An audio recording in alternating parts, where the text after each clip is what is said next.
আসসালামু আলাইকুম সুপ্রিয় দর্শক মণ্ডলী, আজ 15 আগস্ট 2025 শুক্রবার 31শে শ্রাবণ। জানাচ্ছি পত্রিকাগুলোর প্রধান প্রধান শিরোনাম। সর্বপ্রথম ইত্তেফাক মেইন করছে ঢাকা খুলনা মহাসড়কে দুই বাসের মুখোমুখি সংঘর্ষে নিহত 3।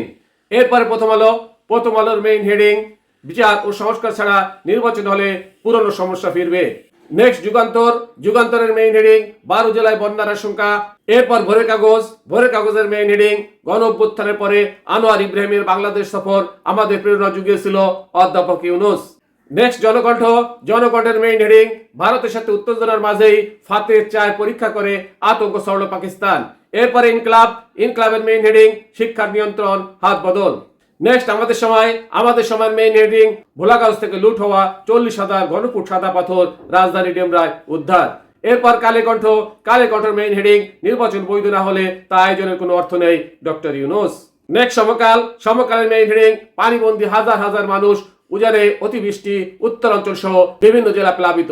এরপরে যাই দিনের মেইন হেডিং, ভোলাগঞ্জ থেকে লুট হওয়া সাদা পাথর রাজধানী থেকে উদ্ধার। নেক্সট মানবজমিনের মেইন হেডিং, যে ভিডিও বার্তা নিয়ে নেট দুনিয়া সরগরম। এরপরে বিবিসি নিউজের মেইন হেডিং, ইতিহাসে শেখ মুজিবের অবস্থান নিয়ে বিতর্ক কেন। সর্বশেষে আরটিভি নিউজের মেইন হেডিং, নির্বাচন বৈধ না হলে আয়োজনের কোনো মানে হয় না ডক্টর ইউনূস।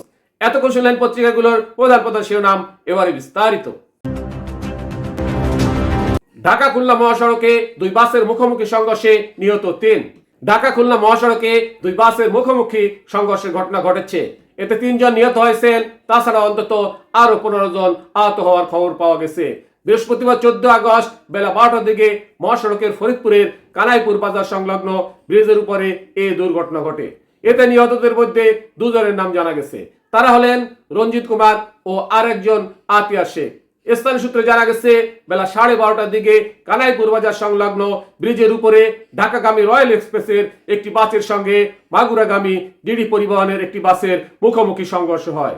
এতে দুটি বাসেরই সামনের অংশ দুমড়ে মুচড়ে যায়।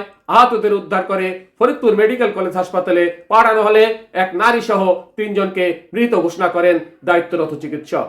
ব্রিজের দুর্ঘটনার কারণে ঢাকা খুলনা মহাসড়কে যান চলাচল বন্ধ হয়ে যায়।